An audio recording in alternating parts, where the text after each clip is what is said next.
of paraphrasing for purpose statements, and this is part 4 of this month's series on the paraphrasing for purpose statements. Before we start, I just wanted to clarify a couple of things. So remember that these daily writing clinics are not mandatory, and we recommend that you focus on the course first. The purpose of these daily writing clinics is for you to be able to revise different aspects of the course and practice them. There will be global feedback available for this video next Tuesday, and you'll be able to find it in a link under this video next Tuesday. The benefits of these daily writing clinics is that you can use the global feedback to analyze and overcome your weaknesses. As far as expectations go, please remember there's no individual feedback. That is the purpose of the correction service. So this is just for feedback to get an idea of general mistakes that people are making. And just as far as instructions go, make sure that you post any answers to this task at the end of this video in the comments under this video. As far as all that said, let's get on with today's daily writing clinic. Okay, so this week's question, it says, your child is going on a 3-day school trip to another country. The head teacher wants to find parents to go with the group, and you would like to go. Write a letter to the head teacher. In your letter, say why you would like to go on the trip, suggest what you could do to help during the trip, and ask other questions about the trip. So as always, the first thing we need to do is decide, is the question formal or informal? So we're going to go to the bit where it says write a letter, and it says write a letter to the head teacher. So head teacher we know is not a friend. You might be friends with head teachers, but if it does not say the word friend, then we know it has to be formal. So we're going to be writing in a formal manner to reply to this this question. Next thing, we kind of want to decide, why are we writing? Are we writing to inform someone about something? Are we writing to ask or inquire about something? Are we writing to thank someone for something? Are we writing to complain? Are we writing to apologize? So here I say we're not really writing to inform. We could definitely be looking at it in a way we're writing to ask or inquire about something. We're not thanking, we're not complaining, we're not apologizing. I guess something we could also say we could be doing is I'm writing to volunteer.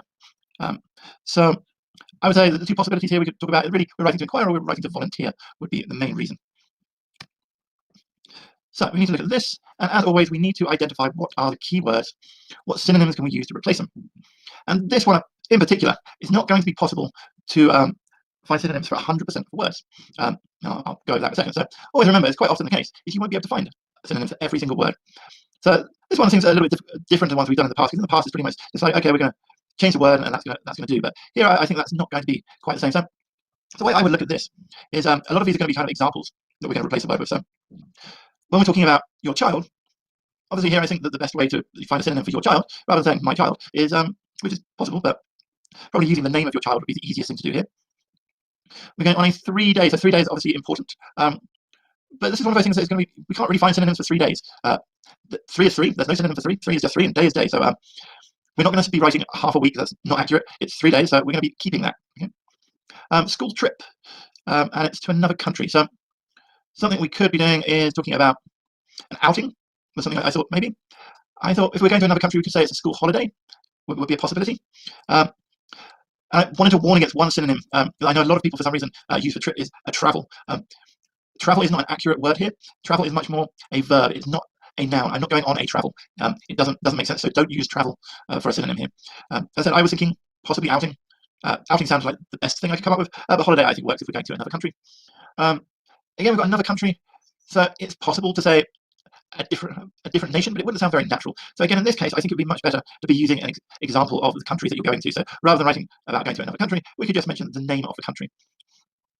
Oh, and just something to mention, because I see this a lot in the task 2 writing. When countries come up, a lot of people seem to use the word state as a synonym for country. And this is not an accurate synonym for country. A state in English is considered a part of a country. That's why you have the United States of America, because it's made up of 50 different states. So when people use state as a synonym for country, it is inaccurate and it should not be used. So just a warning to everyone on that one as well. Be careful not to use the word state for country. So we've got the head teacher wants to find parents. We're writing to the head teacher, so we're not going to write the head teacher because we can pretty much just write you because that's going to be who you're writing to. They want to find parents. Well, I don't need to find a synonym for parents here because that's me. I guess you could mention, I hear you're looking for mothers and fathers to go on the trip. Or you're looking for people to go on the trip. I think it would work here. As long as you've already mentioned that about your child earlier on, I think this would be accurate to go with a group. Obviously, we have to mention that you would like to go. So here, I think personally I would start it with, I'm writing about the 3-day school holiday that is being organised by the school to wherever it has to be. So say to Canada. I know that you wanted mothers and fathers to go on the trip, and I would like to volunteer. Would maybe be one way of expressing this. Obviously, there's not just one way to express a paraphrase, so find your own ways. Remember, you can mention the name of your child, you can mention the name of the country. But like I said, a couple of words there is going to be very difficult to find synonyms for, so especially 3 days is something you're not going to be able to find synonyms for, so pay attention to that. And once again, if you're not 100% sure of a synonym that you're using, don't use it. Accuracy is the most important thing. What we would like to see, though, is preferably not having more than 3 words taken from the question statement. If possible, not more than 2, but certainly not more than 3 taken as 3 words together copied. So you can use the 3 words, but you'd have to change the grammatical structure of them. Okay, so that leads us on to your task this week. So your task is to write the paraphrase or the purpose statement, should I say, for the statement of this question of your child is going on a 3-day school trip to another country. The head teacher wants to find parents to go with the group, and you would like to go. So please post your answers, your purpose statements to this question in the comments under this video. If you're looking for the global feedback for last week's video, you will find that in a link under last week's video, and I'll put that up later today. Thank you once again, everyone. I hope everyone is well and looking after each other. Take care of yourselves, and I will talk to you soon.